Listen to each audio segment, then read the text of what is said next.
Auzubillahiminash-shaytanir-rajeem. Bismillahir-rahmanir-rahim. So the dear students, welcome again to the Al-Munir Science Academy. मैं हूं सिकंदर हयात, आपका biology instructor. तो चलिए स्टार्ट करते हैं बच्चों अपना आज का लेक्चर जो है about the chemical composition of bacterial and the mammalian cell. आज बेसिकली टॉपिक के हिसाब से देखा जाए तो हमारा सेकंड लेक्चर है। तो बेटा इसमें हम देखेंगे बेसिकली क्या देखेंगे कि भाई एक मेमिलियन सेल आपके पास है और एक आपके पास बैक्टीरियल सेल है। तो इन दोनों के दरमियान में आपने कंपैरिजन करना है कि डिफरेंस क्या है। तो चलिए स्टार्ट करते हैं। तो सबसे पहली बात मैं आपसे कहूं कि लिविंग ऑर्गेनिजम्स आपके पास कौन कौन से हैं। आप इनके साथ प्लांट्स, एनिमल्स, फंजाई, बैक्टीरिया और एल्गी वगैरह, ये these are the living organisms. Okay, तो हमारा कंपैरिजन है किस किस के दरमियान में, वो है एक बैक्टीरिया के दरमियान में। एक सेल हमने किसका लेना है, बैक्टीरिया का, और दूसरा सेल हमने किसका लेना है, वो लेना है हमने मैमल सेल। मैमल का सेल लेना है। अब आप कहेंगे सर इनमें से मैमल्स कहां पे, प्लांट्स मैमल है नहीं, एनिमल्स है, मतलब वो मैमल्स है किन के अंदर, क्योंकि यहाँ पर बैक्टीरिया तो हमें नजर आ रहा है कि लिविंग ऑर्गेनिज्म में एक जगह पे बैक्टीरिया है। आइए जरा मैमल पहले देखते हैं कि मैमिलियन सेल होता क्या है, फिर हम कंपैरिजन करें। अगर मैं बात करूं कि एवोल्यूशन, देखो दुनिया बेटे एक तरतीब से जो है ना वो निकली है, एवोल्यूट हुई है। वो कैसे, जैसे मैं आपसे कहूं प्लांट्स कैसे निकले, सबसे पहले बैक्टीरिया, बैक्टीरिया के बाद blue green algae, blue green algae के बाद एल्गी, एल्गी के बाद ब्रायोफाइट्स, फिर जिम्नोस्पर्म्स और फिर एंजियोस्पर्म्स। तो ये एक तरतीब है जिस तरह से प्लांट्स जो आज हमें नजर आ रहे हैं एंजियोस्पर्म्स, वो कैसे बने हैं, एक तरतीब के हिसाब से। इसी तरह अगर मैं बात करूं एनिमल्स की, तो एनिमल्स में भी एक एवोल्यूशन का प्रोसेस हुआ है। और उसमें क्या है, सबसे पहले आई थी फिशेस, मतलब सबसे पहले एनिमल्स कौन कौन से थे, वो थे फिशेस। फिशेस के बाद क्या है जी, एम्फीबियंस, एम्फीबियंस के बाद आते हैं जी रेप्टाइल्स, रेप्टाइल्स के बाद बर्ड्स, और बर्ड्स के बाद आते हैं जी मैमल्स। इसका मतलब फाइनली हम उस पॉइंट पे पहुंच गए हैं कि मैमल है क्या। ये all these are the animals, और एनिमल्स में सबसे पहले वाले एनिमल्स कौन थे, फिशेस। उससे एवोल्यूट होकर उससे जो अच्छे आए वो कौन से आए जी, एम्फीबियंस। एम्फीबियंस से अच्छे कौन से हैं, दीज आर द रेप्टाइल्स, और रेप्टाइल्स से अच्छे कौन से, बर्ड्स, और बर्ड्स में सबसे, बर्ड्स के बाद कौन से हैं जी, मैमल्स। इसका मतलब सबसे अच्छे या सबसे मॉडिफाइड जो एनिमल्स हैं वो कौन से हैं, मैमल्स। ह्यूमन उसी में आता है, ह्यूमन क्या है, मैमल है। और अब हम क्या करेंगे, क्या आप कहेंगे एक बैक्टीरिया सेल लिया आपने, फॉर एग्जांपल ये बैक्टीरिया सेल को आपने इधर ले लिया, और अब एक मैमिलियन सेल निकालना है, क्योंकि मैमल्स बेसिकली वो तो मल्टी सेलुलर होते हैं ना। हम जानते हैं बैक्टीरिया तो चलो यूनिसेलुलर है, लेकिन मैमल एक मल्टी सेलुलर है, जैसे इंसान है वो मल्टी सेलुलर है। आप उसका एक सेल निकालें, एक सेल को रख के एक साइड पे बैक्टीरिया और एक साइड पे आप क्या रखें जी, मैमल सेल। इन दोनों के दरमियान में कंपैरिजन करें, फर्क करें। तो जो फर्क लिखना है वो आज हमने करना है। आप कहेंगे सर हमने चैप्टर नंबर 4 में एक काम किया था, और वो क्या था कि एक हमने देखा था प्रोकैरियोटिक सेल और एक हमने देखा था यूकैरियोटिक सेल। प्रोकैरियोटिक सेल में क्या है जी, बैक्टीरिया। यूकैरियोटिक सेल में क्या है, प्लांट्स, एनिमल्स, फंजाई और एल्गी। तो हमने एक्चुअली में प्रोकैरियोटिक और यूकैरियोटिक सेल के दरमियान में फर्क किया था। आज भी तो हमारा टॉपिक उसी तरह से है। वो क्या है जी, बैक्टीरिया प्रोकैरियोटिक है, मतलब बैक्टीरिया क्या है, प्रोकैरियोटिक ले जी, इसमें कहता हूं प्रोकैरियोटिक। और जो एनिमल चूंकि एक यूकैरियोटिक है, और एनिमल्स में से मैमल्स का हमने सेल लिया, इसका मतलब ये क्या है, यूकैरियोटिक। अब कहेंगे सर हमने तो डिफरेंस पढ़ा है, मतलब एक प्रोकैरियोटिक सेल और यूकैरियोटिक सेल में डिफरेंस हमने ऑलरेडी पढ़ा हुआ है, तो आज भी हमारा टॉपिक वही है। नहीं नहीं बच्चों, इसकी रीजन ये है कि वो हमने डिफरेंस पढ़ा था, लेकिन वो हमने हायर लेवल पे पढ़ा था। वो क्या था जी, जैसे हम जानते हैं कि लेवल ऑफ ऑर्गेनाइजेशन के हिसाब से क्या होता है, एटम्स, मॉलिक्यूल्स, मॉलिक्यूल्स के बाद आते हैं जी ऑर्गेनेलिज, ऑर्गेनेलिज के बाद बनते हैं सेल्स। वो हमने देखा था ऑर्गेनेली लेवल पे कि भाई बैक्टीरियल सेल के अंदर कौन कौन सी ऑर्गेनेलिज नहीं है, और मैमिलियन सेल मतलब जो यूकैरियोटिक सेल है उसमें कौन कौन सी ऑर्गेनेलिज हैं। तो एक्चुअली में हमें ये पता चला कि वो हमने जो डिफरेंस देखा था वो हमने ऑर्गेनेली लेवल पे देखा था। और इस दफा हमारा चैप्टर का नाम क्या है, मॉलिक्यूल्स, बायोलॉजिकल मॉलिक्यूल। तो यहाँ हम किस लेवल पे देखेंगे, at the level of molecular level. तो यहाँ पर हमने देख रहे हैं कि मॉलिक्यूलर लेवल पे क्या डिफरेंस है। तो याद रखना एक्चुअली वही है, बैक्टीरिया प्रोकैरियोटिक है और जो मैमिलियन सेल है वो यूकैरियोटिक है, लेकिन प्रोकैरियोटिक और यूकैरियोटिक में जो डिफरेंस है पहले चैप्टर नंबर 4 में हमने किया, वो किस लेवल पे है, वो ऑर्गेनेली लेवल पे।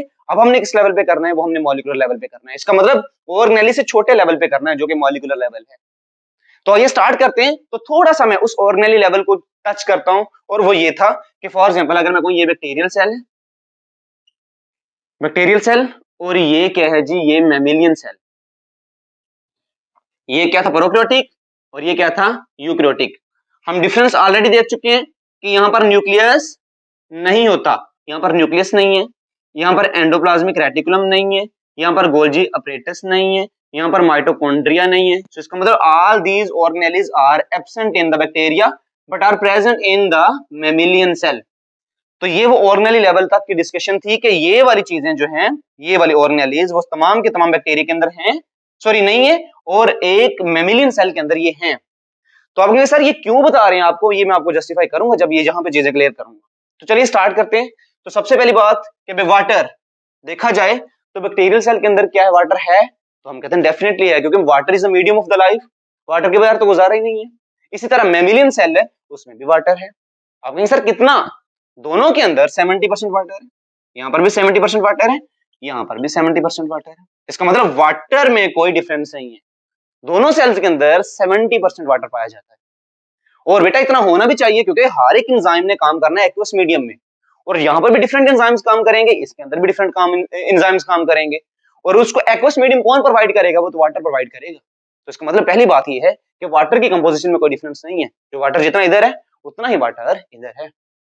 उसके बाद देखें जी प्रोटीन्स। मैं आपसे कहता हूं कि एक सेल, वही बैक्टीरियल सेल लें और इस तरह मैमेलियन सेल लिया, उन दोनों को आप ड्राई करें, मतलब उसमें से जो सारे के सारा वाटर वो रिमूव कर दें, तो बाकी जो हिस्सा बचेगा उसमें से सबसे ज्यादा चीज कोई कौन सी पाई जाएगी, वो पाई जाएंगी प्रोटीन्स। तो प्रोटीन की कंपोजिशन से जाने से पहले मैं आपको एक छोटी सी बात बताना चाहता हूं, वो ये है कि हम जानते हैं कि प्रोटीन कैसे बनता है, कि सबसे पहले डीएनए होता है, डीएनए, डीएनए से मैसेज आता है in the form of the messenger RNA, मतलब आरएनए, और आरएनए के बाद क्या बनते हैं, प्रोटीन्स। तो एक बात क्लियर हो गई कि जितना ज्यादा डीएनए होगा उतना ज्यादा आरएनए होगा, और उतने ज्यादा क्या होंगे, प्रोटीन्स।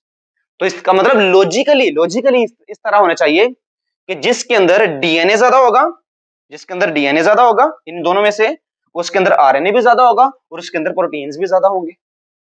तो क्या वाकई ऐसा है? चलिए देखते हैं, स्टार्ट करते हैं डीएनए से।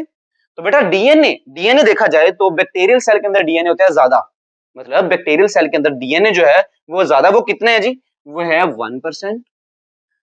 और मैमेलियन सेल के अंदर डीएनए कितना है, वो है कम, वो कितना है 0.25%। आप कहेंगे सर हम तो शॉक्ड हैं। क्यों शॉक्ड हैं भाई? कि बैक्टीरिया सेल एक बैक्टीरिया है जिसके अंदर कोई ज्यादा मॉडिफिकेशन नहीं है, क्योंकि हम जानते हैं कि जिंदगी कहां से स्टार्ट हुई है, बैक्टीरिया से। जो सबसे पहले थे वो बैक्टीरिया थे, और आज आज जो मैक्सिमम एवोल्यूशन के बाद जो ह्यूमन आया है उसके अंदर तो जो है ना वो डीएनए कम है, मतलब डीएनए इसके अंदर ज्यादा है, इसके अंदर डीएनए कम है। क्या ये क्यों ऐसा है? बेसिकली इसकी रीजन क्या है? और बच्चों हम जानते हैं कि जो डीएनए वही तो सेल को कंट्रोल कर रहा होता है। आप कहेंगे सर यहाँ पर डीएनए जो है वो ज्यादा है तो इसका मतलब सेल का कंट्रोल भी अच्छा होगा, यहाँ पर डीएनए कम है तो सेल का कंट्रोल बुरा होगा। इसका मतलब क्या बैक्टीरियल सेल एक मैमेलियन सेल से ज्यादा अच्छे हैं? तो नहीं बच्चों, ऐसी बात नहीं है। ये मैं बताता हूँ कि किस तरह से ये जो है ना वो कंसंट्रेशन लिखी हुई है। अब सुनिए जरा, हम जानते हैं कि बैक्टीरियल सेल बहुत छोटा होता है, और जो मैमेलियन सेल मतलब यूकैरियोटिक सेल है वो 10 गुना बड़ा होता है, वो ज्यादा बड़ा है। अब इसका वॉल्यूम बहुत छोटा है, इसका वॉल्यूम बहुत ज्यादा है, मतलब बैक्टीरियल सेल का वॉल्यूम छोटा है और मैमेलियन सेल का वॉल्यूम बहुत बड़ा है। अब वॉल्यूम के हिसाब से देखा जाए ना, तो जैसे मैं आपसे कहूं कि इसका वॉल्यूम जो है वो छोटा है, इसमें 20 जो है ना वो लोग हैं, यहां पर क्या है, फॉर एग्जाम्पल ये एक रूम है, इस रूम में 20 स्टूडेंट्स हैं, इस रूम में कितने हैं जी, इस रूम में 2000 स्टूडेंट्स हैं। मतलब अब इसमें देखो जो जरा कि इसमें याद रखना मेरी बात ध्यान से, कि इसमें चूंकि 20 हैं बट इनको फिर भी जगह मिलेगी। हम जानते हैं कि उसमें छोटा रूम है बट इसमें जगह ज्यादा मिलेगी, क्योंकि सिर्फ 20 लोग हैं। यहां पर जगह ज्यादा है, जगह ज्यादा, लेकिन उसके हिसाब से स्टूडेंट तो बहुत ही ज्यादा है। तो वॉल्यूमेट्रिक कंसंट्रेशन के हिसाब से देखा जाए तो इसी तरह पता चलता है कि चूंकि बैक्टीरियल सेल का जो वॉल्यूम है वो बहुत छोटा होता है, उस हिसाब से डीएनए काफी ज्यादा होता है। रिवाइज कर रहा हूं कि वॉल्यूम उसका छोटा होता है, हम मानते हैं कि डीएनए का वॉल्यूम, सॉरी बैक्टीरियल सेल का वॉल्यूम छोटा होता है, इसीलिए वॉल्यूम छोटा है तो उसके अकॉर्डिंगली कंपैरेटिवली देखा जाए तो उस छोटे से वॉल्यूम को काफी ज्यादा डीएनए मिला हुआ है। लेकिन याद रखो जो मेमेलियन सेल है उसका वॉल्यूम ही बहुत बड़ा है तो उस हिसाब से उसको डीएनए उतना ज्यादा नहीं मिला। तो इसी तरह जो याद रखो कि डीएनए जो है वो इसको बहुत ज्यादा मिला है क्योंकि इसका वॉल्यूम बहुत छोटा है और उसके हिसाब से इसको डीएनए ज्यादा है, और इसका वॉल्यूम क्या है जो है वो बहुत बड़ा है, उस हिसाब से इसको डीएनए बहुत छोटा मिला है। तो ये वॉल्यूम रेशियो के हिसाब से लिखी हुई है। एक्चुअली में ऐसा नहीं होता कि एक बैक्टीरियल सेल का जो डीएनए वो ज्यादा हो मेमेलियन सेल से। तो हमने क्या देख लिया कि वॉल्यूम के हिसाब से, कंसंट्रेशन के हिसाब से हम देखें तो हमें पता चलता है कि जो डीएनए किसका ज्यादा है वो बैक्टीरियल सेल का ज्यादा है और मेमेलियन सेल का क्या है वो कम है। अब आप कहेंगे सर डीएनए ज्यादा तो मैसेंजर आरएनए भी ज्यादा होगा, तो डेफिनेटली ऐसे ही है भाई। इसके अंदर आरएनए जो है वो है 6%, तो इसके अंदर आरएनए कितना है 1.1%। क्योंकि हमने देखा है अरेंजमेंट लिखी हुई है कि डीएनए ज्यादा है तो आरएनए भी ज्यादा है, आरएनए इधर भी डीएनए ज्यादा है तो इधर आरएनए भी क्या है ज्यादा। अब आए फिर नेक्स्ट प्रोटीन्स पे। अब कहेंगे सर डीएनए के बाद आरएनए बनता है, आरएनए के बाद प्रोटीन्स बनते हैं, अगर आरएनए ज्यादा है तो प्रोटीन भी ज्यादा ही होने चाहिए। बेटा इस चीज को छोड़ दो अभी फिलहाल के लिए। मैं आपसे कहता हूं कि प्रोटीन्स, कार्बोहाइड्रेट्स और लिपिड्स के लिए आप एक अलग से स्टोरी सुन। जैसे वो स्टोरी क्या है कि हम जानते हैं कि ये बैक्टीरियल सेल है, इसके अंदर कोई गोल्जी प्लेटस नहीं है। याद रखो, नो गोल्जी प्लेटस नहीं है, एंडोप्लाज्मिक रेटिकुलम नहीं है इसके अंदर, क्योंकि ये बैक्टीरियल सेल है ना, इसमें मेम्ब्रेन बोर्डेड ऑर्गेनेल्स नहीं पाई जाएंगी। उसके बाद देखी जाए तो इसमें एंडोप्लाज्मिक रेटिकुलम, न्यूक्लियस नहीं है, माइटोकॉन्ड्रिया नहीं है, और चूंकि ये सारी की सारी जो ऑर्गेनेल्स है इनकी membranes according to the fluid mosaic model किस चीज की बनी होती है? कार्बोहाइड्रेट्स, प्रोटीन्स और लिपिड्स, इन तीनों चीजों की बनी है, प्रोटीन्स, कार्बोहाइड्रेट्स और लिपिड्स। फिर आपके ज़हन में फौरन एक बात आ जाएगी, सर अगर बैक्टीरियल सेल के अंदर ये वाली ऑर्गेनेल्स नहीं है तो उनके अंदर कार्बोहाइड्रेट्स, प्रोटीन्स और लिपिड्स, चूंकि उन मेम्ब्रेन बोर्डेड ऑर्गेनेल्स के अंदर क्या पाया जाता है? वो तो प्रोटीन्स पाए जाते हैं, कार्बोहाइड्रेट्स पाए जाते हैं, लिपिड्स पाए जाते हैं। तो इसका मतलब ये चीजें, अब चूंकि ये ऑर्गेनेल्स नहीं है तो ये वाली चीजें इनके अंदर कम होंगी। तो हमने कहा कि इस लॉजिक के अकॉर्डिंग प्रोटीन होना चाहिए था ज्यादा, बट प्रोटीन कम है। प्रोटीन कम कितने है? वो यहाँ पर 15% है, यहाँ पर कितना है 18%। कम होने की वजह ये है कि ये सारी की सारी ऑर्गेनेल्स नहीं है। जब सारी की सारी ऑर्गेनेल्स नहीं है तो इनकी जो मेम्ब्रेन के अंदर प्रोटीन पाया जाता है वो वाला प्रोटीन नहीं है। इसी तरह हम जानते हैं कि बैक्टीरियल सेल के अंदर साइटोस्केलेटन नहीं होता। सारा का सारा साइटोस्केलेटन किसका बना होता है? ट्यूबुलिन और एक्टिन प्रोटीन्स का। तो चूंकि इसके अंदर साइटोस्केलेटन भी है, ये वाली ऑर्गेनेल्स भी हैं, तो जाहिर सी बात है प्रोटीन तो ज्यादा होंगे। तो प्रोटीन यहाँ पर कितनी 15% है, यहाँ पर कितनी है 18%। तो ये वाली अरेंजमेंट हम यहाँ पे फॉलो नहीं करेंगे। इसकी रीजन ये है कि हाँ, हमने यहाँ तक पहली अरेंजमेंट तो फॉलो करी, डीएनए से आरएनए तक गए तो हमने देखा डीएनए ज्यादा था तो आरएनए भी ज्यादा, डीएनए कम है तो आरएनए भी कम। लेकिन प्रोटीन यहाँ पर कम नहीं है, प्रोटीन ज्यादा है। प्रोटीन इसलिए ज्यादा है क्योंकि यहाँ पर मेम्ब्रेन बोर्डेड ऑर्गेनेल्स हैं, और हर ऑर्गेनेल की मेम्ब्रेन किसकी बनी होती है? वो प्रोटीन्स की बनी है। तो इसके अलावा इसके अंदर साइटोस्केलेटन है, तो चूंकि यहाँ पर प्रोटीन की कंपोजिशन ज्यादा है तो हम कहेंगे यहाँ पर 18% प्रोटीन है, यहाँ पर कितने हैं 15% प्रोटीन। नेक्स्ट आ जाइए कार्बोहाइड्रेट्स पे। तो इसके अंदर होते हैं 4% कार्बोहाइड्रेट, सॉरी इसके अंदर होते हैं 3% कार्बोहाइड्रेट्स, और इसके अंदर होते हैं 4% कार्बोहाइड्रेट्स। कार्बोहाइड्रेट क्यों ज्यादा है? क्योंकि हम जानते हैं कि मेम्ब्रेन्स के अंदर ओनली प्रोटीन ही नहीं होते, कार्बोहाइड्रेट्स, प्रोटीन्स भी होते हैं, कार्बोहाइड्रेट्स भी होते हैं और लिपिड्स भी ज्यादा होते हैं। तो चूंकि यहाँ पर इस सारी चीजों की कमी है, मेम्ब्रेन्स की कमी है, तो तीनों कंपोनेंट्स ही कम होंगे। तो यहाँ पर हमने क्या देखा? कार्बोहाइड्रेट्स में 3% है तो इसमें क्या होंगे 4%। तो वजह आपको पता है कि ज्यादा क्यों है? क्योंकि यहाँ पर जो ऑर्गेनेल्स के अंदर कार्बोहाइड्रेट है वो ज्यादा है। नेक्स्ट देखिए जी लिपिड्स। तो लिपिड्स बच्चों ये हमें पता चलता है कि लिपिड्स भी यहाँ पर क्या होंगे कम, और वो कितने होंगे 2%, यहाँ पर कितने होंगे 3%। रीजन आपको पता है, वही लॉजिक कि भाई मेम्ब्रेन बॉन्डेड ऑर्गेनेल्स ही नहीं है। जब मेम्ब्रेन बॉन्डेड ऑर्गेनेल्स ही नहीं है तो वो तीनों चीजें जो हैं जो ऑर्गेनेल्स को बना रही हैं, तो वो इनके अंदर पाई जाएंगी, इनके अंदर नहीं पाई जाएंगी। तो हमने हर एक कंपोनेंट को एक तरतीब से देखा और हर एक कंपोनेंट के लिए एक लॉजिक देखी है कि लॉजिकली देखा जाए तो जो है ना, इन चीज यहाँ पर चीजें जो ज्यादा है या कम है वो क्यों है, यहाँ पर जो चीजें ज्यादा है या कम है वो क्यों है।